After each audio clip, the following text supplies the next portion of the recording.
अस्सलामुअलैकुम, मैं हूं फ़र्रुख नदीम कोरल ड्रा के एक नए लेक्चर के साथ। आज अगेन हम पैटर्न पे ही बात करने जा रहे हैं। पैटर्न चूँकि डिज़ाइन की दुनिया में इसका बड़ा रोल है, बैकग्राउंड्स इससे बनती हैं। किसी भी किस्म के अगर कोई आप डिज़ाइन पे कटिंग के हवाले से बात करेंगे तो पैटर्न उसमें यूज़ हो रहा होता है। आप इंग्रेविंग के हवाले से बात करेंगे तो पैटर्न वहाँ पे यूज़ हो रहा होता है। तो ऑलमोस्ट हर डिज़ाइन में पैटर्न का अपना रोल है। तो मेरी कोशिश है कि मैं आप लोगों को पैटर्न से ही लेके चलता जाऊं। उसकी वजह यह है कि पैटर्न में बहुत सारी ज्योमेट्री जो है वो इन्वॉल्व होती है। छोटी छोटी ज्योमेट्री को एक दूसरे के साथ इंटरलिंक करना और उसको एक खूबसूरत डिज़ाइन की शक्ल देना, ये बड़ा अहम रोल होता है।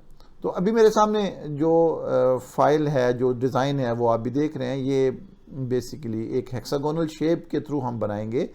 और जैसा मैं हमेशा कहता हूँ, जब भी आपके सामने कोई डिज़ाइन है उसको 1-2 मिनट दिया करें उसको स्टडी करने के लिए, उसको पढ़ने के लिए कि ये डिज़ाइन क्या कह रहा है, किस तरह से बना है, क्या मैं इसके ऊपर शॉर्टकट वे यूज़ करूँ कि ये रीडिज़ाइन हो जाए। तो ये जो अभी हमने सामने स्क्रीन पे डिज़ाइन देख रहे हैं, इसको हम बनाना सीखेंगे। बहुत आसान है, कोई इसमें ऐसी कोई मुश्किल चीज़ नहीं है। मैं इस डिज़ाइन को उठा के साइड पे करूँगा और आपको दोबारा से यहाँ पे बनाने का मेथड बताऊँगा। कोरल ड्रा में है हम इस वक्त। कोरल ड्रा में आपने यहाँ पे पॉलीगॉन टूल लेना है, वाई इसकी शॉर्ट की है। पॉलीगॉन में आपने 6 पहलू वाला जो पॉलीगॉनल 6 पहलू वाली जो पॉलीगॉनल शेप है वो आपने यूज़ करनी है। कंट्रोल की मदद से आपने एक पॉलीगॉन यहाँ पे ड्रॉ की। समझिएगा, बहुत आसान है, कोई इसमें मुश्किल चीज़ नहीं है। अगर समझ जाएंगे तो बहुत अच्छा, वरना फिर मुश्किल तो है ही। तो जैसे आप पॉलीगॉन शेप ड्रॉ करें तो यहाँ पे हमारे पास है convert to curve, control Q इसकी शॉर्ट की है। अच्छा, ये क्यों किया जाता है convert to curve? Convert to curve करने की ना मेन रीज़न ये होती है, जब हम कोई स्टैंडर्ड ऑब्जेक्ट यूज़ करते हैं, लाइक सर्कल हो गया, रेक्टेंगल हो गया, पॉलीगॉन हो गया, या कोई और भी इस तरह का ऑब्जेक्ट लाइक स्टार वगैरह, तो वो एक स्टैंडर्ड शेप पे होते हैं।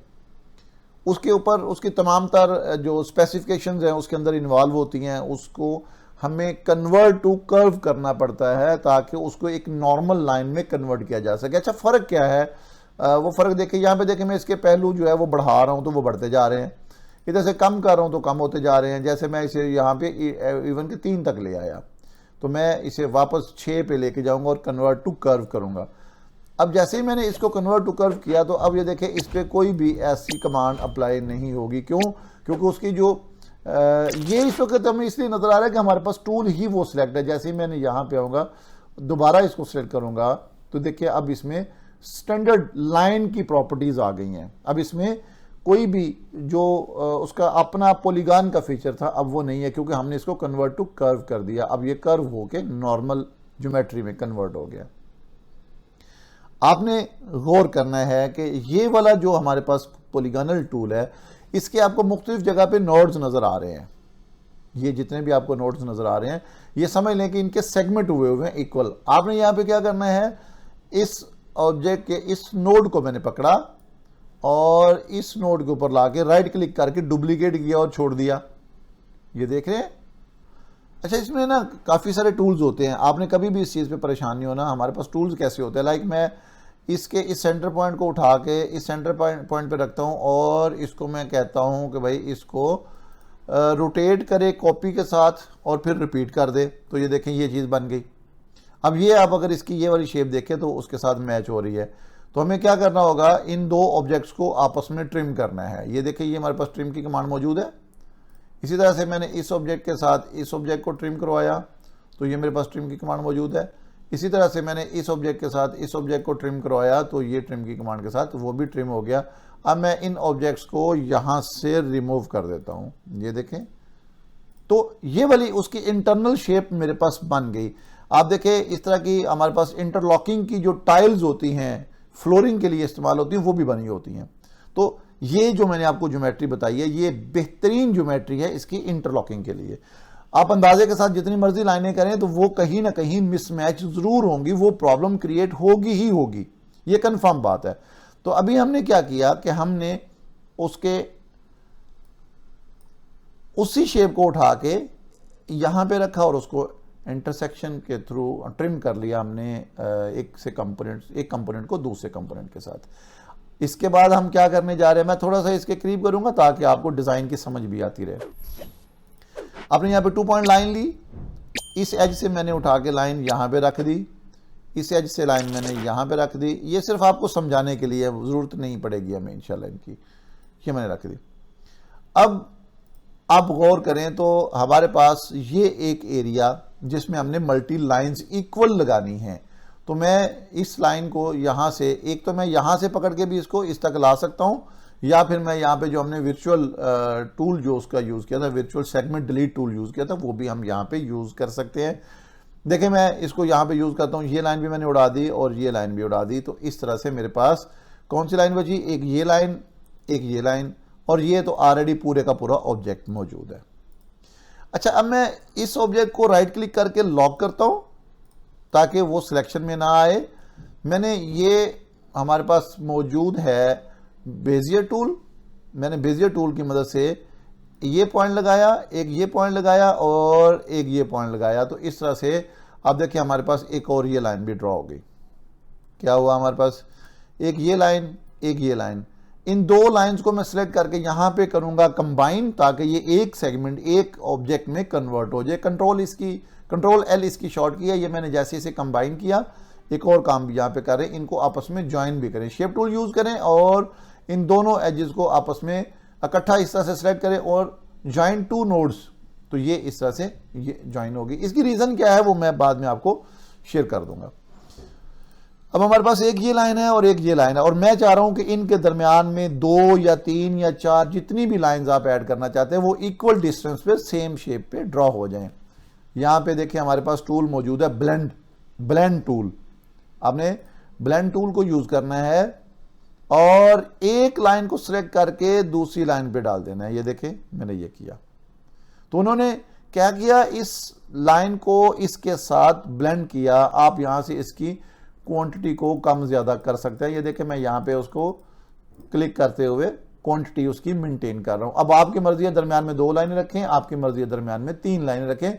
It's up to you. इसमें किसी किस्म की कोई प्रॉब्लम नहीं है। आपको जो अच्छा लगे, जिस डिज़ाइन पे, जिस शेप पे, जिस साइज़ पे आप रहना चाहें, आप आसानी उसको वहाँ पे रखें।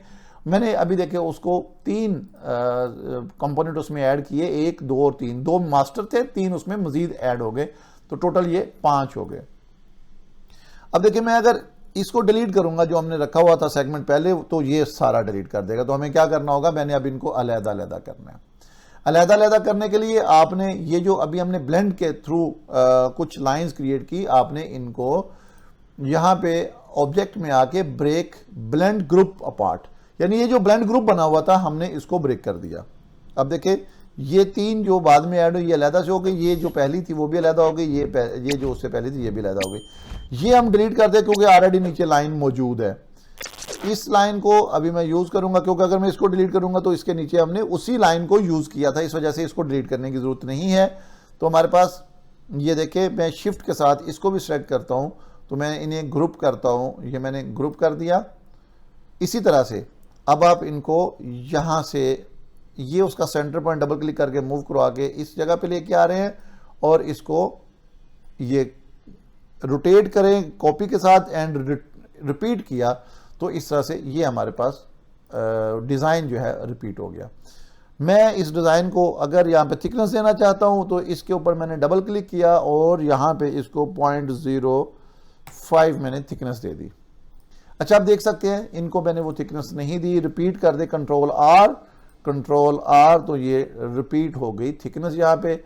इसी तरह से बाहर वाले एज को मैं अनलॉक करता हूँ। जैसे ही बाहर हम आते हैं, इसको मैंने अनलॉक कर दिया। अनलॉक करने के बाद बाहर वाले ऑब्जेक्ट को भी सिलेक्ट करें और यहाँ पे इसको थिकनेस मैं देता हूँ 0.05 की थिकनेस दी। तो आप यहाँ पे देख सकते हैं कि ये जो आप यहाँ पे पैटर्न देख रहे थे सेम पैटर्न बन गया। रिपीट करने का तरीका क्या है, उससे पहले आप इसको ग्रुप कर लें ताकि आपको प्रॉब्लम ना आए।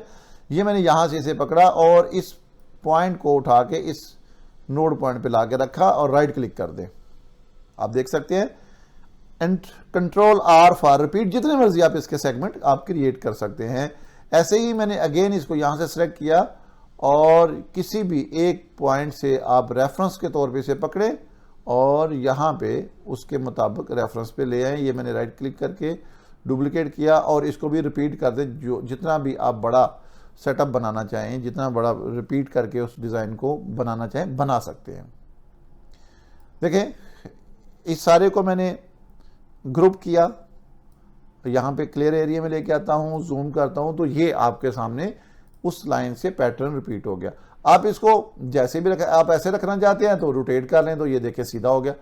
अब आप इसको बासानी लंबा साइज अगर इसका करना चाहते हैं तो ये देखें, कोई इसमें कोई ऐसा मामला ही नहीं है। तो ये डिज़ाइन अब जितना मर्जी इसको रिपीट करते जाएं, जितना मर्जी इसको एक्सपेंड करते जाएं, किसी भी किस्म की कोई प्रॉब्लम नहीं है।